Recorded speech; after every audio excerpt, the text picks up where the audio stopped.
आहे महाराष्ट्रातील सर्वात जलद news network Maharashtra police news 24। Pen येथे 200 बेडच्या उपजिल्हा रुग्णालयाच्या प्रस्तावाला तातडीने मंजुरी द्यावी। सामाजिक कार्यकर्त्या नंदा म्हात्रे। रायगड जिल्ह्यातील पेण येथे 200 बेडच्या उपजिल्हा रुग्णालयाच्या प्रस्तावाला तातडीने मंजुरी देण्यात यावी अशी मागणी सामाजिक कार्यकर्त्या नंदा म्हात्रे यांनी केली आहे।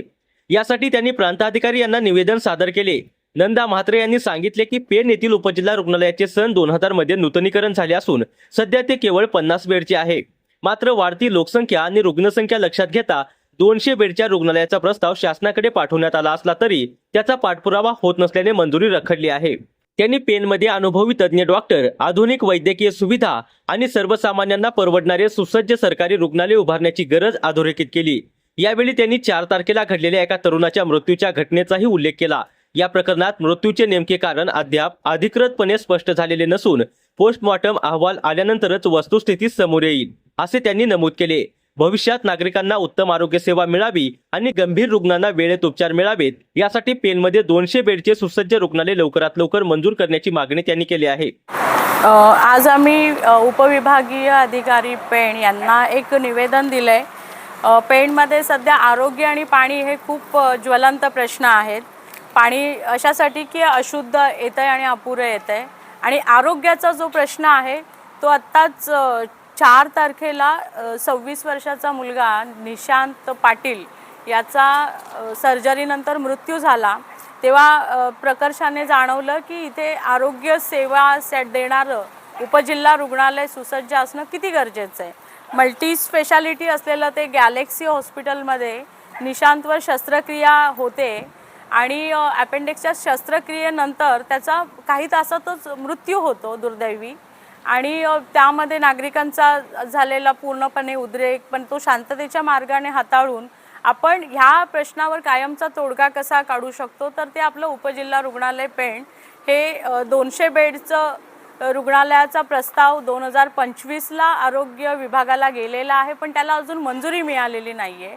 सध्या जे 50 बेडचं हॉस्पिटल आहे त्याचं 2002ला ते झालेलं आहे, तेव्हाची लोकसंख्या आणि आता 2026ची लोकसंख्या ह्यामध्ये खूप अंतर आहे, त्यामुळे ते अपुरंच आहे। दुर्दैवाची बाब अशी आहे की जिल्हा रुग्णालयामध्ये सुद्धा काही ठिकाणी स्लॅब पडल्यामुळे जिल्हा रुग्णालयातला मॅटर्निटी वॉर्ड जो आहे तो काही प्रमाणात पेणला शिफ्ट केला आहे।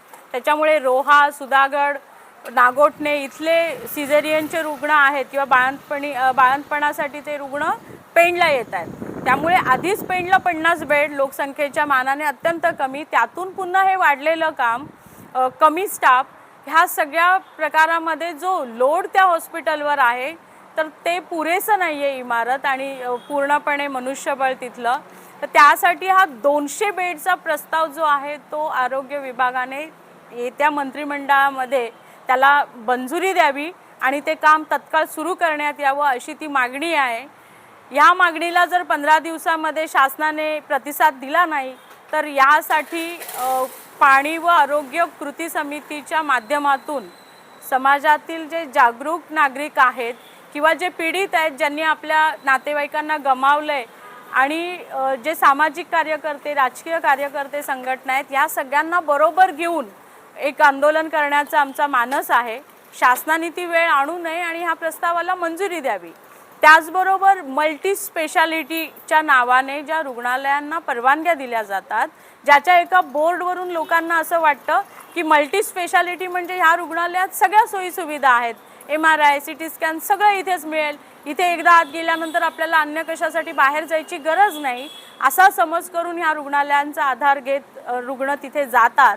पण निशांतला सर्जरीनंतर MRI आणि CT स्कॅन करण्यासाठी इथून हलवा MGMला असं सांगण्यात आलं बेजबाबदारपणे। रुग्णालय प्रशासनानेच कार्डियक ॲम्ब्युलन्स दिली आणि त्याला व्हेंटिलेटरवर शिफ्ट करण्याचा प्रयत्न केला। नातेवाईकांना कळतच नव्हतं की काय करायचं। रुग्णालय प्रशासन सांगते रुग्णाला काय झालं आम्हाला कळत नाहीये, म्हणजे आपल्याला काय झालं तर आपण दवाखान्यात जातो का तर ते डॉक्टरला कळेल, पण जेव्हा डॉक्टरच म्हणतात की रुग्णाला तुमच्या काय होते आम्हाला कळत नाही, तुम्ही MGMला न्या, ह्याला आणखी काही टेस्ट लागतील, अशा वेळेस नातेवाईकांनी काय करायचं। आणि मग जित्यापर्यंत गेल्यानंतर त्याला काही नाकातोंडातनं थोडं म्हणतात की फेज रक्त आल्यासारखं झालं आणि ते पुन्हा माघारी आले म्हात्रे हॉस्पिटलला आणि तिथे त्याला गेटवरच तपासून सांगितलं की तो मयत आहे। मग ह्या रुग्णालयांनी ही घाई का केली की त्यांना तो तिथेच मयत झाला, ही जबाबदारी टाळायची होती का, हे सगळे प्रश्न निर्माण होतात. त्याच दिवशी आम्ही जिल्हा शल्य चिकित्सक यांनी येऊन तो प्रकार सगळा तिथे त्यांच्या ज्ञानाचा आणि जबाबदारीचा वापर करून तो पाहावा आणि पोलिसांना सांगावं की या प्रकरणी तपासाची आवश्यकता आहे किंवा नाही. पण ते आले नाही. यानंतर सुद्धा त्याचं पोस्टमॉर्टम झालंय, त्याच्या मृत्यूचं कारण कळलं पाहिजे. कारण अपेंडिक्सचं ऑपरेशन काय एवढं फार क्रिटिकल नसतं, कारण तो खूप त्याचे 3 तारखेचे जे रिपोर्ट्स आहेत ते अत्यंत नॉर्मल आहेत. मग असं काय झालं की त्याचा मृत्यू झाला?